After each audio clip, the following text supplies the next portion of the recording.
اللي عملت العيش ده لا كانت تعرف تعجن ولا تخبز ولا تعرف اي حاجة في العجين خالص. ما شاء الله عليها دلوقتي استاذة وتعلمت كمان.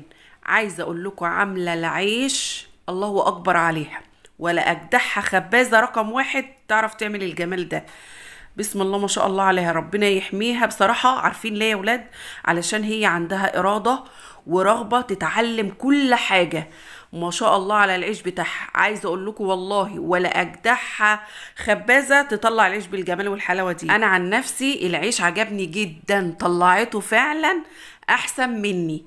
عايزه اقول لكم اتعلمي وحطي في دماغك هتبقي استاذه واحسن من اللي بتعلمك كمان. ما شاء الله عليها. وفي المعجنات عامه بقت في الفطير والمعجنات عندها رغبه، هي حابه تعمل كده، علشان كده العيش بتاعها طالع ما شاء الله. تعالوا بقى نسمي الله ونصلي على الرسول ونقول اللهم صل وسلم وبارك على سيدنا محمد. وتعالي اعملي العيش بقى علشان ايه؟ سنه وانتم طيبين.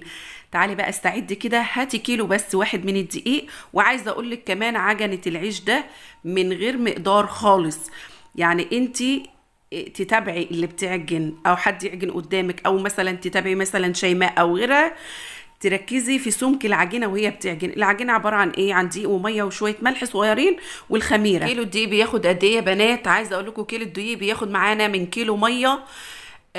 بس انت لو انت اول مره حطي 850 جرام من الميه علشان ما تبقاش معاكي مرقه قوي، على ما تتمكني من العجينه وتعرفي تخبزي وترقي وتخمريها ب5 جرام من الخميره.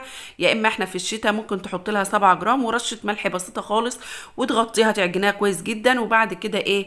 تغطيها لحد ما تخمر. وبعد ما تخمر تقرصيها كده على رده، ترشي رده على صينيه على لوح عندك وتقرصي. يعني ايه تقرصي؟ يعني تقطعي رغيف برغيف وتحطيه على الصواني او على اللوح زي ما انت شايفه كده. وبعد ما تخلصي تقطيع خالص تسيبي العجين شويه، ربع ساعه نص ساعه يرفع. وبعد كده تولعي الفرن على درجه حراره عاليه زي ما انت شايفه كده. لازم فوق وتحت الفوق القعر بتاع الفرن تكون ظبطاه، والوش بيكون عالي علشان يخلي الرغيف يطلع معاكي بيضحك كده وايه وعسل، والشواهد بتاع الرغيف كده حلو تمام زي ما انت شايفه كده. اللهم صل على النبي. ده لو انت اول مره تعملي العجين. طيب لو انت بقى اتمكنتي منه وبقيتي ما شاء الله، يعني عايزه اقول لك اعملي كيلو دقيق كيلو ميه. وده بيرجع برضو على حسب نوعيه الدقيق. في دقيق بياخد ميه وفي دقيق ما بياخدش، انتوا فاهميني؟ بصوا بقى، عايزه اقول لكم حاجه للناس اللي هي ايه بتقول العيش لما بتيجي تخبزه. طبعا عايزه اوريكم حاجه دلوقتي هتشوفوها معايا. البقلاله اللي في الرغيف دي ما بتخليهاش تقب. عارفين ليه؟ ده من الرميه. في ناس بتفتكرها ان العيش ما رفعش او ما خمرش، لا هوريكم دلوقتي. بصوا الحته دي، ده ناس بتفتكرها ان العيش ما خمرش او العيش ما رفعش، لا دي من الرميه بتاعتك انتي. يعني ايه؟ لما بتيجي ترمي الرغيف بتكوني مش مالكه من الرغيف اللي جنبه، او مثلا مش على رميه ايديكي. انتوا فاهمين؟ عايزه اقول لكم ان انا هنا انا اللي كنت بخبز. ليه؟ لان انا دخلت لقيتها بتخبز فقلت اساعدها بصراحه واصور لكم في نفس الوقت ان هي ما شاء الله عليها. بس هي ما كانتش عايزه تتصور، يعني ما كانتش عايزه تظهر نفسها، فقالت لي تعالي انتي تمام. وعايزه اقول لكم ما شاء الله عليها مطلعه العيش والله احسن مني يا بنات. فانا هنا بقول لكم اتعلموا.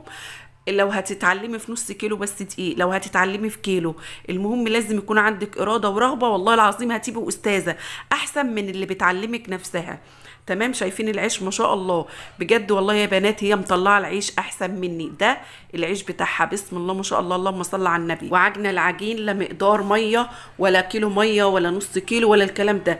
هي عجنت زي ما كانت بتتعلم وتشوف وتعمل بالبركه كده زي ما احنا بنعمل وزي ما احنا متعودين. انا كنت بقول لكم المقدار علشان الناس اللي اول مره. ما شاء الله.